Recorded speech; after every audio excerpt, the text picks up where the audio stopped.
Sebelum kita masuk ke contoh forward chaining, saya akan masuk ke dalam teori mengenai teknik penelusuran.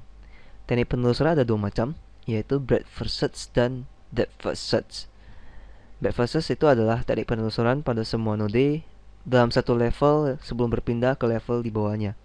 Dapat kita lihat pada gambar berikut, di mana ada node seperti ini, ada tree seperti ini yang dijalankan dari root tentunya, kemudian ditelusuri hingga level di bawahnya, dan level di bawahnya dijalankan hingga selesai terlebih dahulu. Seperti ini. Nah, ini adalah breadth first search. Oke, selain breadth first search, kita kenal yang namanya depth first search. Ini merupakan teknik penelusuran dari node ke node, bergerak menurun ke tingkat dalam yang berurutan. Sehingga dapat kita lihat di contoh dengan gambar seperti ini, di mana penelusurannya berbeda dari root ke level di bawahnya, lalu turun lagi ke level di bawahnya hingga tingkat yang ke dalam. Lalu baru naik lagi 5, 6, 7 dan seterusnya. Nah, ini merupakan macam-macam teknik penelusuran di JAS. Dan perlu kita ketahui, default penelusuran di dalam JAS itu adalah depth first search. Oke, kita akan masuk langsung ke contoh.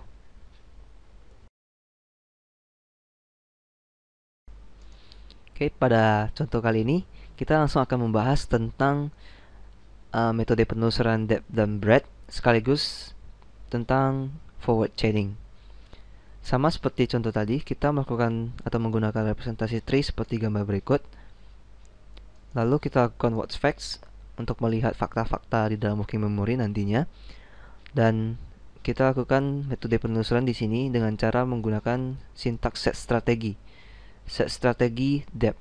Artinya metode penelusuran di sini kita ubah menjadi depth first search.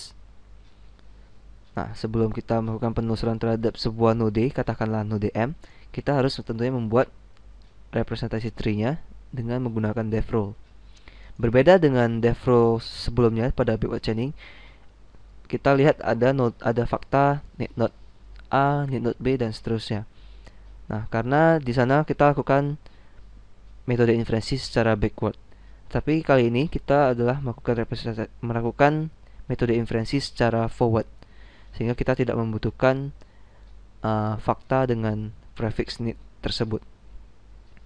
Kemudian kita representasikan tree-nya, di mana kita aset node A, ada node B. Aset A, node A juga ada aset C dan D dan seterusnya. Kemudian pada B ada aset E dan F, hingga akhirnya node L dan aset node M. Kemudian untuk membuktikannya, apakah node yang dilalui untuk mencapai M, dan tentunya secara forward, kita lakukan defax node A. Ada sebuah node A.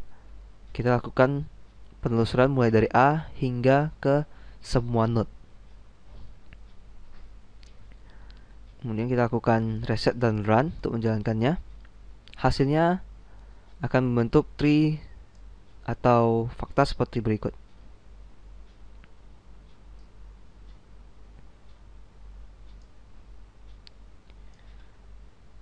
Node ditelusuri mulai dari A, yaitu ini yang pertama kali kita aset ke dalam working memory, node A. Kemudian menghasilkan C, metode penelusuran secara depth. Kemudian masuk ke node G, masuk ke node H, masuk ke node B, F, E, J, L, K, dan M. Demikianlah penelusurannya hingga D dan ke I. Ini adalah node yang dihasilkan dengan penelusuran secara depth. Nah, lalu di sini tanpa kita lakukan do forward chaining ataupun apapun, default di dalam pencarian JAS itu adalah forward chaining. Sehingga ketika kita akses node A, dia langsung akan men-trigger depth rule node A ini, sehingga aset B dijalankan. Demikianlah tentang forward chaining. Lalu bagaimana kalau kita lakukan set strategi secara breadth? Caranya tinggal mengubah sintaks seperti ini. Sebenarnya default pencarian itu di dalam JS adalah dep. Kalau kita jalankan, dia akan menghasilkan tree seperti ini. Berbeda dengan tadi, dia akan dilakukan secara satu level, A, C, dan B. A, C, dan B. B, C, dan D. Lalu G, H, E, F, dan I. J, K, L, M. Demikianlah tentang metode penelusuran beserta forward chaining. Ini merupakan akhir dari video tutorial kita. Semoga video tutorial ini dapat dipahami. Terima kasih.